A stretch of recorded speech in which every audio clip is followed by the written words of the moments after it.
दोस्तों, आज हम बात करेंगे एक ऐसे बिजनेस आइडिया की जिसे आप सिर्फ 500 रुपये से शुरू कर सकते हो। हाँ, आपने सही सुना, सिर्फ 500 रुपये से। अक्सर लोग सोचते हैं कि बिजनेस शुरू करने के लिए लाखों रुपए चाहिए, बड़ी दुकान चाहिए या फिर किसी बड़े इन्वेस्टमेंट की ज़रूरत होती है। लेकिन सच्चाई ये है कि अगर आपके पास आइडिया अच्छा है, मेहनत करने की लगन है और मार्केट की समझ है, तो आप बहुत छोटे पैमाने पे शुरुआत करके उसे धीरे-धीरे बड़ा बना सकते हैं। सबसे पहले ये समझ लीजिए कि बिज़नेस छोटा हो या बड़ा, फ़र्क नहीं पड़ता। फ़र्क पड़ता है आपकी सोच और लगन से।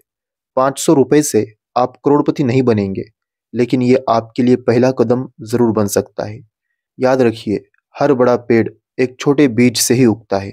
मैं यहाँ आपको एक ऐसा बिज़नेस आइडिया बताने जा रहा हूँ, जो आसान है, कम इन्वेस्टमेंट में शुरू हो सकता है और हर गली मोहल्ले में हर जगह इसकी डिमांड भी है। और वो बिज़नेस है पेपर बैग बनाने का बिज़नेस। मुझे पता है कि इसका नाम सुनते ही बहुत से लोगों ने वीडियो छोड़ भी दिया होगा। लेकिन याद रखिए, जो ऐसे छोटे-छोटे बिज़नेस होते हैं, वही आपको आगे ले जा सकते हैं। आप एक तरफ से ये भी चाह रहे हो कि आपको ज़ीरो इन्वेस्टमेंट वाला बिज़नेस आइडिया चाहिए, कम इन्वेस्टमेंट में बिज़नेस चाहिए और आप जो है अपनी शर्म छोड़ने के लिए भी तैयार नहीं हो। आपको शर्म छोड़नी होगी। आपको अपने अंदर का जो ईगो है, उसे हटाना होगा। और अगर पैसे कमाने की सच में आपको ज़रूरत है, तो आपको कुछ भी आप ट्राई कर सकते हो और आपके अंदर की शर्म आपको छोड़नी होगी। चलिए अब इस बिज़नेस के बारे में बात करते हैं। आजकल लोग प्लास्टिक से दूर जा रहे हैं। सरकार भी प्लास्टिक बैग पर लगातार पाबंदी बनाती जा रही है।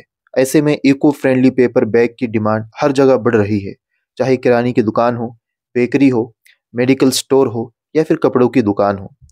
अब इसका इन्वेस्टमेंट का हिसाब देखिए। आप सोच रहे होंगे कि सिर्फ 500 रुपए में ये कैसे होगा? चलिए आपको हिसाब समझाता हूँ। पुराना अखबार, पुराने न्यूज़पेपर जो वेस्ट पेपर होते हैं, वो 300 रुपए के आपको लेने हैं। इसके अलावा गोंद और धागा, ये 100 रुपए का, कैंची और दूसरे सामान, ये 100 रुपए के। बस हो गई आपकी शुरुआत। इन पुराने न्यूज़पेपर और सामान की मदद से 1000 से 1500 बैग बन सकते हैं। अब अगर आप एक बैग सिर्फ 2 रुपए में भी बेचते हैं, तो आपकी कमाई 2000 से 3000 रुपए तक हो सकती है। अब मार्केटिंग कैसी करनी है इसकी? बिज़नेस की सबसे ज़रूरी चीज़ होती है मार्केटिंग। अगर आप बनाकर घर में रख दोगे या छुपा कर रख दोगे, तो कुछ नहीं होगा, लोगों को पता कैसे चलेगा? आपको छोटे दुकानदारों से मिलना है, मेडिकल स्टोर पर जाइए और उन्हें समझाइए कि ये बैग प्लास्टिक से सस्ते और बेहतर है। किराने की दुकान पर जाइए और ट्रायल दीजिए। बेकरी वालों को बताइए कि ये बैग उनके ब्रांड के लिए भी अच्छे हैं। शुरू में आप कुछ बैग फ्री में भी दे सकते हैं, ताकि दुकानदार को क्वालिटी समझ आए। जब उन्हें फ़ायदा दिखेगा, तो वो अगली बार पैसे देकर खरीदेंगे। अब इसमें ग्रोथ कितनी है? अब सोचिए, अगर आप पहले दिन 500 रुपए से शुरुआत करते हैं और 2000 रुपए कमा भी लेते हैं, तो अगले हफ्ते आप 2000 रुपए फिर से इन्वेस्ट कर सकते हैं। जैसे-जैसे स्किल बढ़ेगा, वैसे-वैसे आपकी कमाई भी बढ़ेगी। कुछ महीनों में आप प्रिंटेड पेपर बैग बनाना शुरू कर सकते हैं। अपने बैग पेपर पर लोगो प्रिंट करके दुकानदारों को ब्रांडिंग का फ़ायदा दे सकते हैं और फिर बड़े-बड़े ऑर्डर भी ले सकते हैं। अब ये बिज़नेस आइडिया सफल क्यों होगा? इसके पीछे का रीज़न समझिए। क्योंकि पर्यावरण की चिंता लोगों में बढ़ रही है। सरकार प्लास्टिक पर रोक लगा रही है। हर छोटे-बड़े दुकानदार को बैग चाहिए। शुरुआत बहुत आसान है और जो रिस्क है वो बहुत कम है। दोस्तों, कोई भी बिज़नेस शुरू करना आसान है, लेकिन उसे चलाना मेहनत का काम है। अगर आप सोचते हैं कि आज बैग बनाऊँ और कल लाखों कमा लूँ, तो ये मुमकिन नहीं। लेकिन अगर आप आज रोज़ 2 से 3 घंटे मेहनत करके धीरे-धीरे दुकानदारों से नेटवर्क बनाएँगे, तो यकीन मानिए कि एक दिन ये छोटा-सा काम आपको बड़ी कमाई दिला सकता है।